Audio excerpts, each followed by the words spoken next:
All right, good day, guys. Yours truly, Rob Diaz. We are back out in nature. Why wouldn't I be, as always? Today we are on site at another sand scrub. That's right, here in South Florida.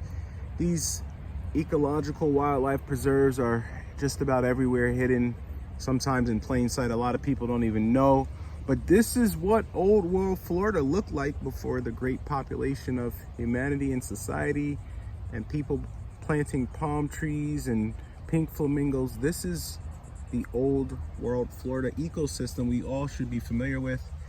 I'm on site today at the Rosemary Scrub Trail, which is parallel to Interstate 95 and parallel to Seacrest Boulevard, which runs north to south here in Palm Beach County, primarily in the cities of Boynton Beach and Lantana.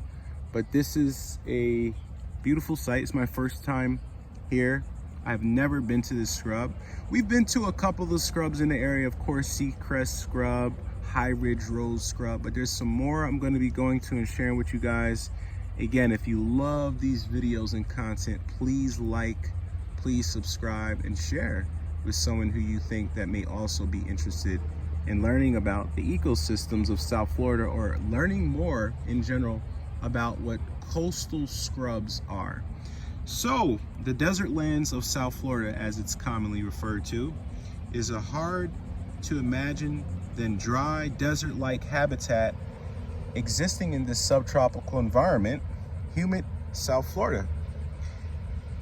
You have communities of sand ridges, okay, so areas where the sand goes on a ridge on the Earth's surface, and typically this is where you will have nutrient poor soil, sandy soil, and it's very hard and tough for a lot of these plants to survive. So these are the plants that have adapted over the years. Now, the terrain goes back millions of years ago, where this formations began 300, 400 million years ago.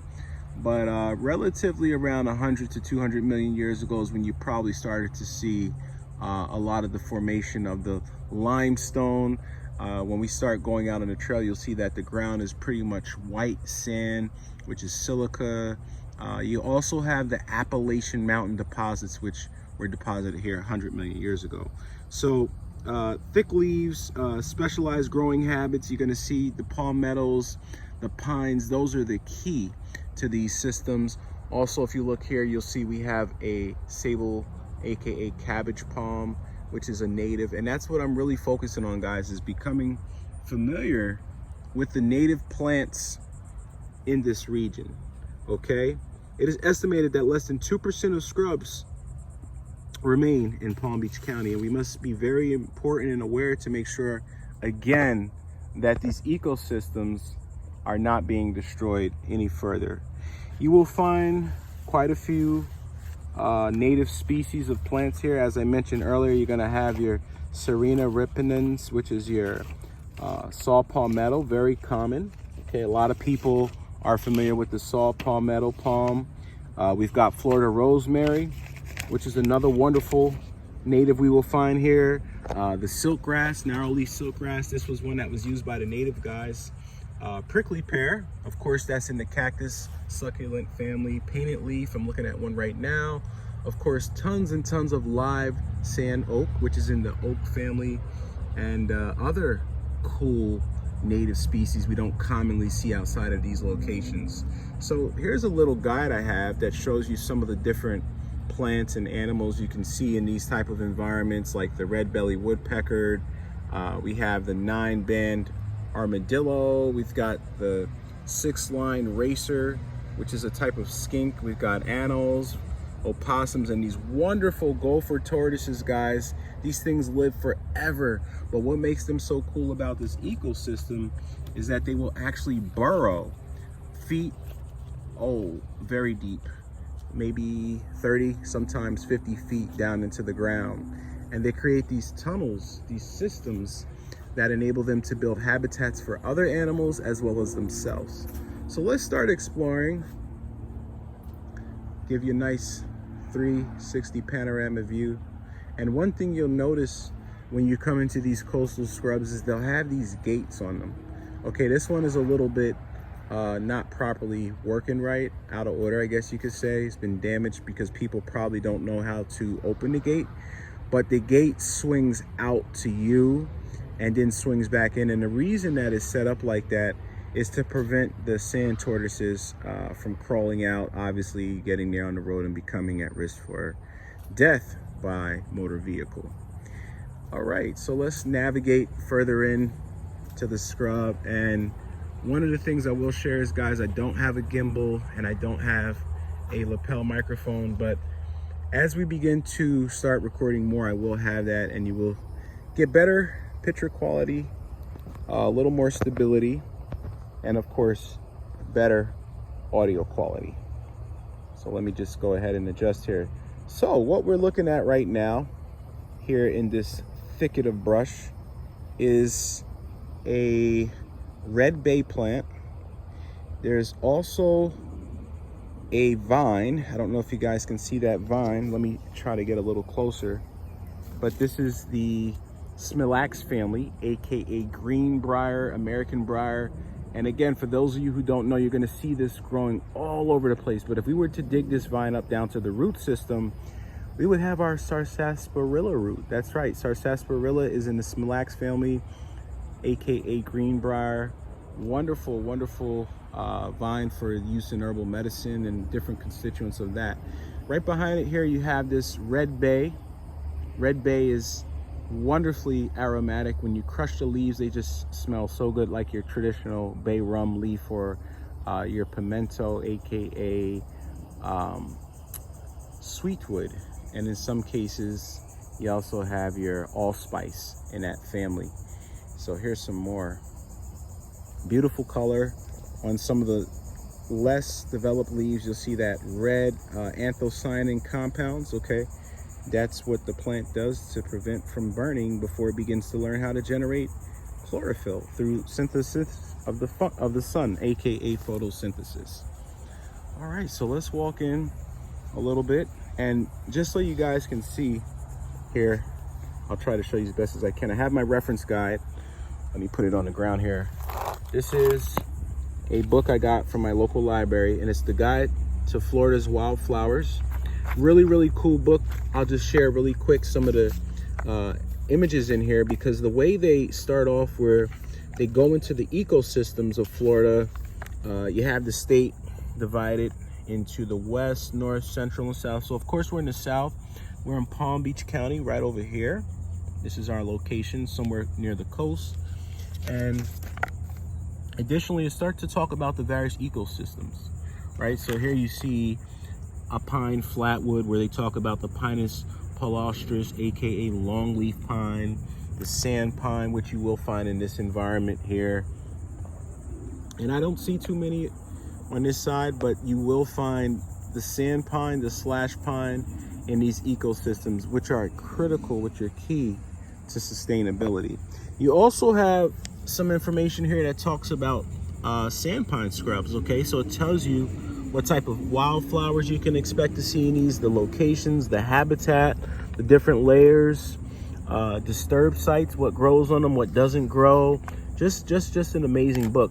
And then of course it gets into the different wildflowers, and it goes by color, which I'm not a fan of, because you can have a flower in a genus that necessarily doesn't keep the same color in each species. So each species can have different colors on their flowers but be of the same genus, and this would make it hard to do your research, because you would be flipping back and forth through pages. But a lot of the field guides do that. They color code the location of the flowers based on the flower's color. And again, like I said, I'm not too much a fan of it, but I guess it works in some aspects. So we got this wonderful book here as a reference, guys. It's always important, if you're not familiar, and even if you are, to carry some type of reference material, so that way you can be always 100% sure. All right, so let's continue our journey here in the Rosemary sand scrub. Oh, look over here. We have a very young saw palmetto, but if we take a little closer look, one of the things that I noticed growing amongst it is painted leaf, and that's what that narrow grass structured plant looks like. It's not actually grass, but this is actually a plant. There you go. And we'll take a closer look. If you look at the leaves, you'll see this orange, beautiful coloring that looks like somebody painted on it. This is known as narrow painted leaf plant. And this is another native that you'll find in these scrubs. Beautiful plant. You know, a lot of these plants you can take and actually plant them in your yard, right? Instead of going to Home Depot and, you know, buying possible invasive plants or plants that don't have tolerance to our environmental conditions, which can be dry, lack of nutrients in soil, of course, extreme heat with the Florida sun that doesn't ever give up. But you want to make sure you're dealing with plants that are well adapted to those environments. If you look over here, I see something growing, some type of vine, some type of ground cover. And guys, I do not know all the scientific names of the plants, so forgive me, but the goal is to always identify by the scientific or the Latin names. And here you have some type of vine. It looks like it could be in the morning glory family. It's got wonderful trumpet-like flower structures. If you really can see those, they're beautiful. Just kind of doing its own thing, right? And I even see some seed pods there. Let's see if we can get a little closer look. There's some seed pods in there. But again, you got all different type of natives in here that will thrive, you know, without rain, without excessive nutrients in the soil. And that's what makes these scrubs so amazing. Here's a pokeweed, Florida pokeweed berry. And a lot of people get scared with this plant. Very young plant there, but a lot of people understand that, hey, it's poisonous, it'll kill you, but you can actually use it medicinally. I don't recommend you guys utilize or do anything medicinally if you're not familiar or have experience. Please don't experiment, okay? You can get yourself in a lot of trouble. These plants, we have to understand, have constituents to help us in some ways, but that's not really primarily what they're for. And a lot of people aren't going to agree with me, and that's quite all right. But you have to understand evolution. You have to understand that plants have been here before us. You know, we didn't pop up and then they pop up after to serve our purpose. While they can serve a purpose for the humanity of man, plants have to make sure that they can, one, have survivability, and two, the ability to reproduce. So those chemicals that we often sometimes speak about in herbal medicine are designed to protect that plant. Okay, it's very important to understand the different constituents and chemicals that we have in plants are designed to protect that plant from predators and other things that could possibly take out that genus. So we're at a fork in the road. I think we're going to go to the left and continue our journey, and let's see what we can find or identify. So we understand we have the live oaks in these environments, guys, and these are basically, again, oak trees that don't fully develop into actual trees, but they remain as scrubs, or excuse me, shrubs, if you will. There you go, because of the environment in which they grow in. So this is known as live oak, and the variety is the scrub type, or sand live oak, as I should say. Doesn't look like a northern oak. Don't even see acorns, but they are in the same family.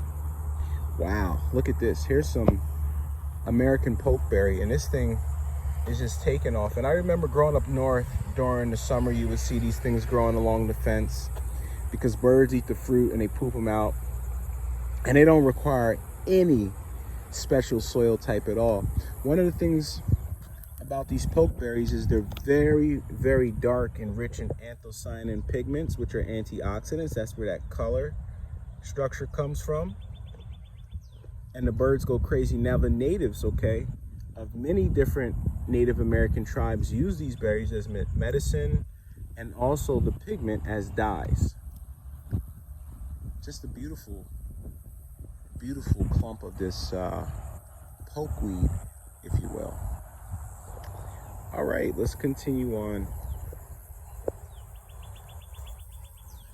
Here we have a tree which is known in the Bursa family, And in South Florida, we call this tree the gumbo limbo, aka tourist tree. Main reason being is because as the tree matures right now, it's very young, but the bark you can see is very thin, and it's got that reddish like hue. And what happens is it begins to peel off. Literally, it peels off in just big cleaves. And this is a very young tree, so the bark is not peeling yet, but it kind of looks like a person's who has you know, sunburn. Their skin is burnt up and peeling off. So that's why they call it the tourist tree. Now, I have one of these trees growing on my property, and it is in the frankincense family, so it can be very aromatic and resinous. It will secrete resin that has an aromatic compound similar to that of frankincense. So it is in the frankincense family. And yeah, this is another one you will find here in South Florida as well, adapted to this environment. The cool thing about this scrub, I noticed that most other scrubs don't have, is this pavement. And some of them do, but they don't usually pave it all the way through the scrub. They usually just have it as a sand trail. So that's pretty cool. Of course, you got plenty of saw palms. Now, right now, my goal is to find different varieties of native plants here and really compare and contrast what I see in other scrubs versus all the scrubs together. Looks like you got some strongback growing here, or aka hairy beggar's ticks. Here are the seed pods, so these guys will always rub off on your clothes. Okay, and it's got those unique purple flowers, and of course that pinnate tri-leaf. This is in the Legumiaceae family, which is also your beans, but commonly used in folk medicine. Strongback, hence the word, the common name strongback, implying it supports therapeutic actions around the back. And these are no medical claims at all, guys. All right, let's continue on. We'll see if we come across anything interesting. I see a lot of the Biden's plants, aka our Spanish needles. A lot of shrubs, very low. I want to look at some of these pine trees. Now I am starting to see more of the pines there in the background. And that's probably because of just how this arrangement is. But again, the most common pine you're going to find in these type of environments, these scrubs, are going to be the sand pines. Just an amazing, amazing species in the family. Here's another one of those painted leaf plants. If you look down, you'll see. Beautiful. I love that color. It's almost like a chartreuse on a nice orangey fire magenta. Just beautiful structure there.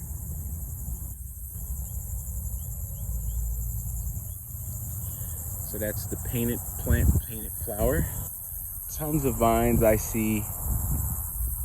Here we have, and I cannot remember the scientific name, but the common name, believe it or not, this is a plant. It's a shrub-like vine. It is not this whole tree that looks like this, but this little vine here, if you will, growing out, they call it devil's gut.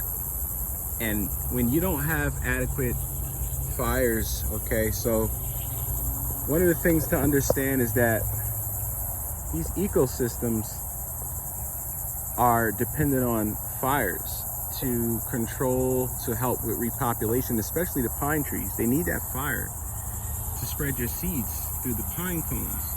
And only after a fire will those pine cone seeds germinate. But when that doesn't happen, you end up with things like this, overgrowth.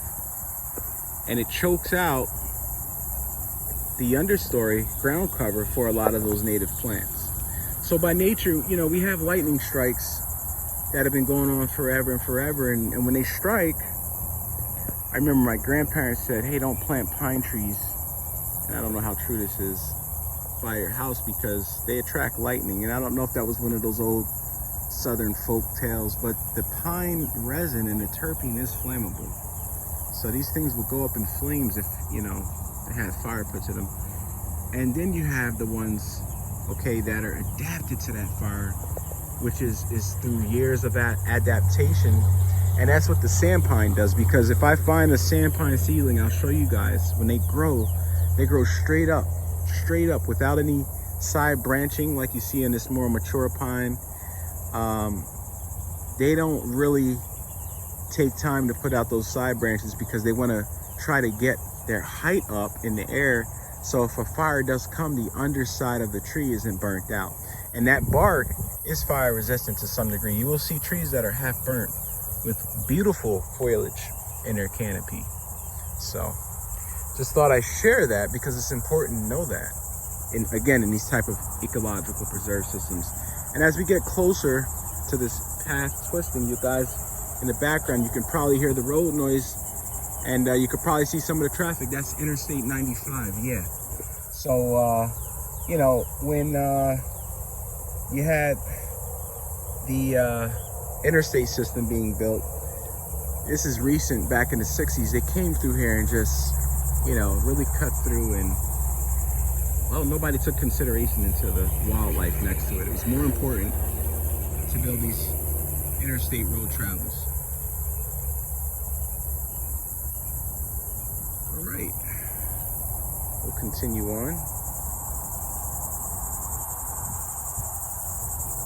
And again, I'm looking for wildflowers. I haven't really identified many in this scrub. The one I have seen quite a bit here that I haven't seen in some of the other ones is the painted flower.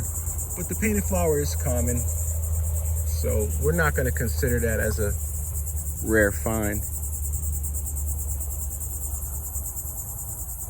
Beautiful day out here in South Florida.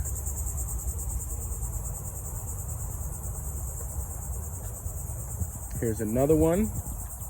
This is the red bay I was talking about earlier. Just an amazing, let me see here. Oh yeah, just, you know, you take like 2 or 3 of these leaves and crush them and just smell them, and you just get cinnamon and clove and nutmeg. You could take technically these leaves and use them to flavor food. However, you don't want to eat them because they do have those volatile oils in there that can irritate the intestinal lining of the stomach. Oh, here we go. Take a look at this, guys. This little green fluffy substance you see growing on this dead wood is known as a lichen, and a lichen is in the fungal family. Okay, they live in symbiotic relationships where they grow on other plants that they don't harm, and they provide food sources and vice versa. But in this case, one of the things I want to point out, there we go, as we get in focus, about these lichens is that these are a very good indicator of air quality. And despite that we are very close to 95, seeing this here indicates the air quality is good. Why? Because if the air quality diminishes by just a few small percents, these will not grow. They will begin to diminish as well.